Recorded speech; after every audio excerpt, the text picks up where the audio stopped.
Vous suivez la télévision Isanganiro. Bienvenue, chers téléspectateurs, à ce journal dont voici les principaux titres. Signature ce mercredi d'une convention spécifique entre le Burundi et le Royaume de la Belgique pour un montant de 50 millions d'euros sur 5 ans. Ces fonds seront alloués à 5 projets, à 5 secteurs prioritaires, dont la santé, l'éducation post-fondamentale et les systèmes alimentaire durable. Vous aurez plus de détails au cours de ce journal. Et présidentielle en RDC, en République démocratique du Congo ce mercredi plutôt, et les Congolais vivant au Burundi qui se sont entretenus avec la radio-télévision Isanganiro demandent aux autorités qui seront élues cette année de trouver une solution à l'insécurité persistante dans leur pays natal. Tout de suite, les détails.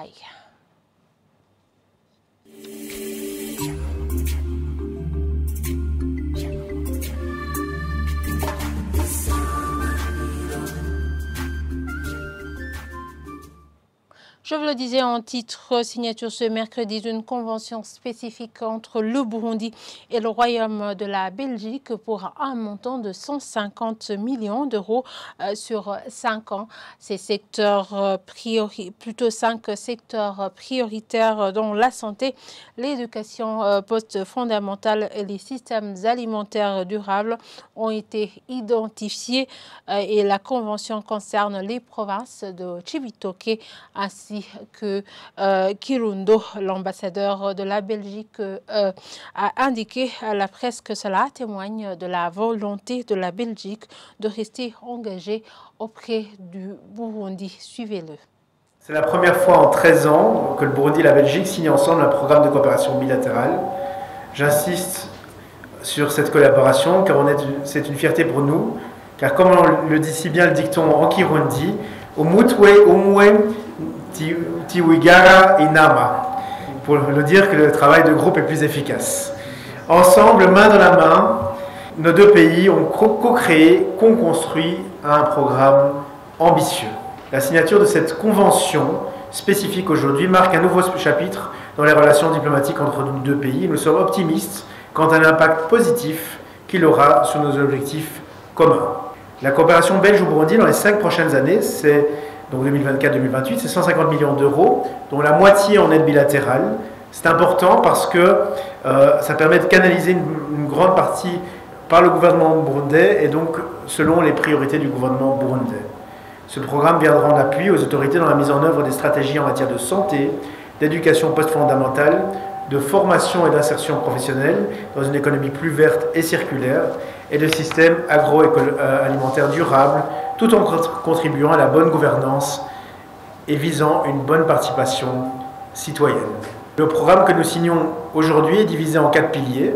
Un accès aux services sociaux de base, soins de santé et éducation de qualité pour tous. Un meilleur accès à des emplois en misant sur le travail décent dans une économie verte à travers la création de près de 7000 emplois. L'amélioration de la sécurité alimentaire et nutritionnelle dans le respect de l'environnement. Nous souhaitons appuyer 15 000 ménages vers la transition agroécologique et le renforcement des capacités des autorités dans la gouvernance à travers l'appui dans l'élaboration de 2 budgets programmes sectoriels et 5 budgets programmes communaux et le renforcement des capacités de la société civile afin de renforcer la participation citoyenne.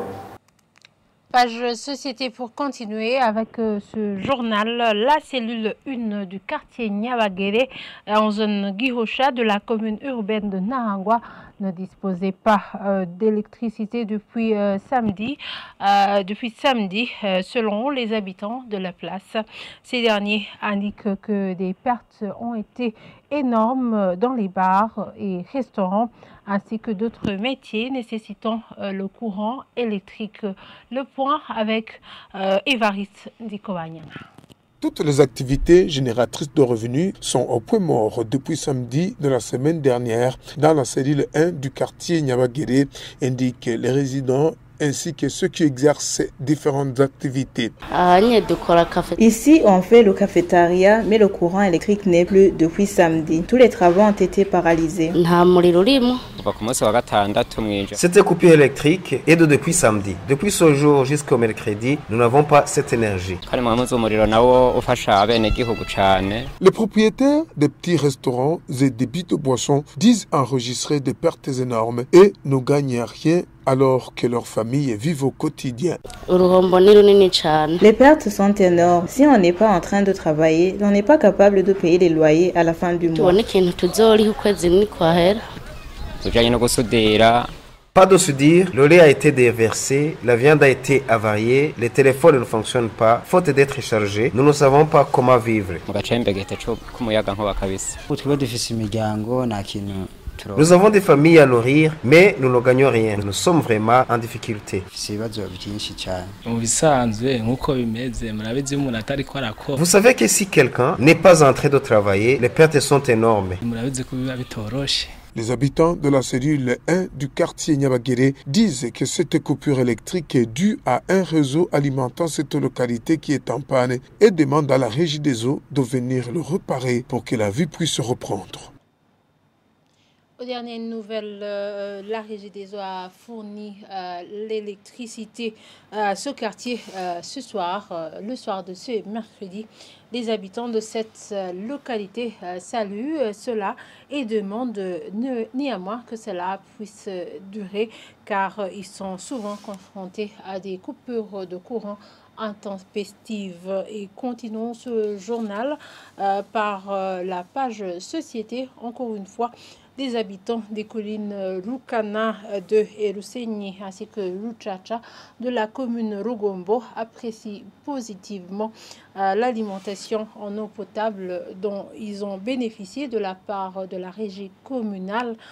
Ils indiquent qu'ils utilisaient l'eau de la rivière Rouhua et qu'ils étaient exposés aux maladies des mains sales. Léonce, président de la régie communale, dit qu'en collaboration avec la plateforme nationale de la gestion des catastrophes, ils sont en train de faire des extensions de l'eau potable dans cette commune. Lydie Gahimbare nous en dit plus. Ces habitants déplorent des conséquences liées à l'utilisation de l'eau de la rivière Rouhua. Porter des habits de la couleur blanche pour eux est impossible car ça change de la couleur suite à l'eau qui est souillée. Veneranda Karimu Mujango, une femme de la colline Lukana 2, fait savoir que ses enfants sont souvent attaqués par des maladies comme des verminoses et le choléra. Pour le moment, elle apprécie l'alimentation en eau potable sur sa colline. Léonce Ndikwinhunda, président du comité de la régie communale à Rugombo, affirme que cette commune connaît un défi de l'eau potable. Nous avons un défi de manque de la quantité insuffisante de l'eau potable en commune Rugombo. Nous avons aussi quelques collines qui n'ont pas même de l'eau potable, notamment Rukana 2, Musenyi, Gichacha, Gabiro, Vyagira et Rukana 1. Les défis sont nombreux ici en commune Rugombo. Nous avons les cas de pandémie de choléra qui s'observent surtout dans les collines qui n'ont pas d'eau potable, surtout sur la colline Rukana 1. Il indique que la régie de Rugombo est en train de faire l'extension en eau potable sur les collines Lukana 2, Luchacha et Rusenyi. Ce que la régie communale est en train de faire en collaboration avec la commune, nous avons procédé à l'extension de l'AEP, de Zivira Rukana, pour servir les collines Munyika 1, Munyika 2, Marambo 1 et Marambo 2. Mais la quantité de l'eau toujours reste insuffisante, ce qui conduit au délestage de l'eau dans les différentes collines. Les habitants de ces collines demandent que l'extension soit rapide afin d'éviter des maladies liées aux mains sales. Je le disais en titre, les Congolais vivant en Burundi demandent aux autorités qui sont élues cette année de trouver une solution face à l'insécurité persistante dans leur pays, en transit vers leur pays natal où ils allaient voter ce mercredi pour le nouveau président et les députés nationaux et provinciaux. Ceux qui se sont entretenus avec les reporters de la radio-télévision Isanganiro disaient qu'ils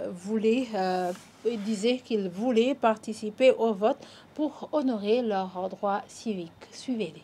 Au départ, nous sommes comme Congolais appelés à répondre à notre devoir civique qui est de voter comme tout citoyen congolais. Logiquement, ça doit toujours être facile parce qu'un devoir, ça demande aussi des sacrifices. Je dois d'abord féliciter la CENI par rapport aux préparatifs de ces élections. Je trouve que tout est vraiment bien préparé et je suis sûr que les élections vont bien se passer au pays vraiment. Bon, par rapport à moi, j'aimerais que la sécurité fasse son travail, de bien vouloir faire à ce que les élections commencent bien et se terminent en toute sécurité. Je suis l'électeur et je viens du Burundi. Maintenant, dans quelques instants, je serai en RDC pour aller voter le président de la République, les députés, les bourgmestres communaux. Les candidats députés provinciaux et nationaux, ici récemment, ils nous ont dit quelques projets de société et nous l'avions même apprécié. Et ça m'a donné aussi courage d'aller voter. Moi j'espère quand même que les élections vont passer dans de meilleures conditions. Je trouve que les élections ont été bien préparées. La preuve en est que nous qui venons du Burundi, notre déplacement a été garanti et gratuit. J'espère qu'arrivé au Congo, je vais voter sans problème. Je suis arrivé ici à l'ambassade en toute sécurité et j'estime que la sécurité est aussi assurée partout sur notre passage. J'aimerais que mon pays ait la paix après ces élections. J'ai préféré aller voter parce que je suis un Congolais d'origine. C'est un droit civique.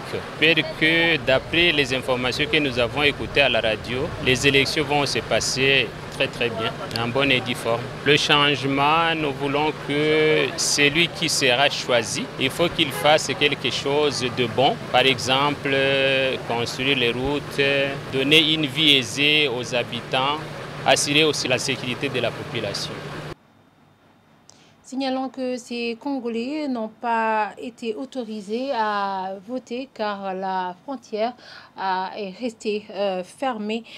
Mais l'ambassadeur qui avait organisé leur déplacement depuis Bujumbura a indiqué qu'ils étaient au nombre de 1 million qui devraient se rendre aux urnes depuis la capitale de Bujumbura.